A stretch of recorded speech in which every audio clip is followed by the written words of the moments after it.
Hello friends, Shri kitchen ಚಾನಲ್ಗೆ ಸ್ವಾಗತ. ಇವತ್ತಿನ ಈ ವಿಡಿಯೋದಲ್ಲಿ ನಾನು ಬೇಬಿ ಪೊಟ್ಯಾಟೊ ಫ್ರೈ ಮಾಡ್ತಾ ಇದ್ದೀನಿ. ಈ ಪೊಟ್ಯಾಟೊ ಫ್ರೈ ಬಂದು ಚಪಾತಿ ಮತ್ತು ದೋಸೆಗೆ ಚೆನ್ನಾಗಿರ್ತೈತೆ.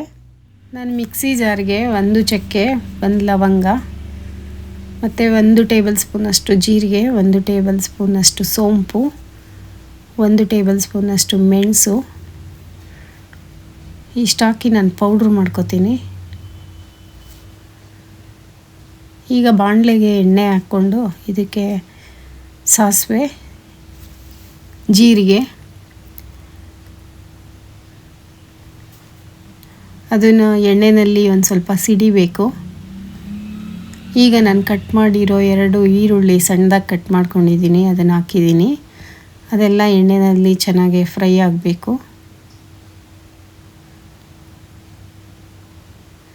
ಈಗ ಸಣ್ಣದಾಗಿ ಹೆಚ್ಚಿರೋ ಬೆಳ್ಳುಳ್ಳಿ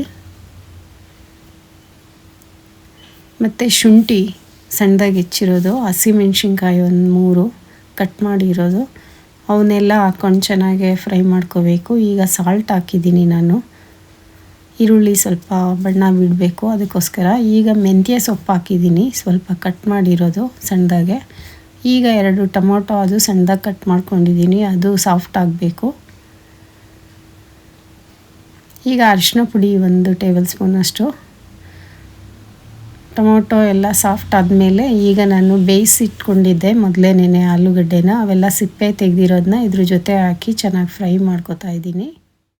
ನೀವೇನಾದರೂ ಅಕಸ್ಮಾತ್ ದೊಡ್ಡ ಆಲೂಗಡ್ಡೆನಲ್ಲಿ ಈ ರೀತಿ ಫ್ರೈ ಮಾಡ್ಕೋಬೇಕು ಅಂತ ಅಂದರೆ ಅದನ್ನು ಸ್ಮ್ಯಾಶ್ ಮಾಡಿ ಕೂಡ ಈ ರೀತಿ ಮಾಡ್ಕೋಬೋದು.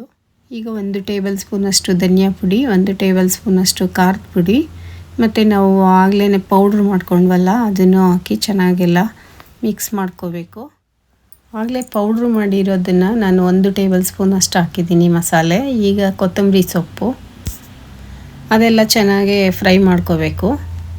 ಈಗ ಪ್ಲೇಟ್ ಕ್ಲೋಸ್ ಮಾಡಿ 1-2 ನಿಮಿಷ ಬಿಡಬೇಕು, ಮಸಾಲೆ ಎಲ್ಲ ಆಲೂಗಡ್ಡೆ ಜೊತೆ ಎಲ್ಲ ಹೊಂದ್ಕೊಳ್ಳೋ ರೀತಿ.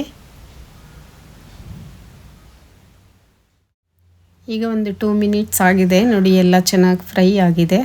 ಈಗ ಬೇಬಿ ಪೊಟ್ಯಾಟೊ ಫ್ರೈ ರೆಡಿ ಆಗಿದೆ. ನೀವು ಮನೆಯಲ್ಲಿ ಟ್ರೈ ಮಾಡಿ ಕಮೆಂಟ್ ಬಾಕ್ಸಲ್ಲಿ ತಿಳಿಸಿ ಹೇಗೆ ಬಂತು ಅಂತ.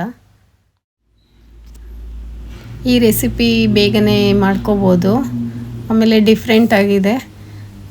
ನೀವು ಮನೆಯಲ್ಲಿ ಟ್ರೈ ಮಾಡಿ. ನಿಮಗೆ ಈ ರೆಸಿಪಿ ಇಷ್ಟ ಆಗಿದ್ದರೆ ನಮ್ಮ ಚಾನಲ್ನ ಸಬ್ಸ್ಕ್ರೈಬ್ ಮಾಡೋದನ್ನ ಮರಿಬೇಡಿ. ನಾನು ನೆಕ್ಸ್ಟು ಹೊಸ ರೆಸಿಪಿ ಜೊತೆ ಸಿಗ್ತೀನಿ. Thank you friends.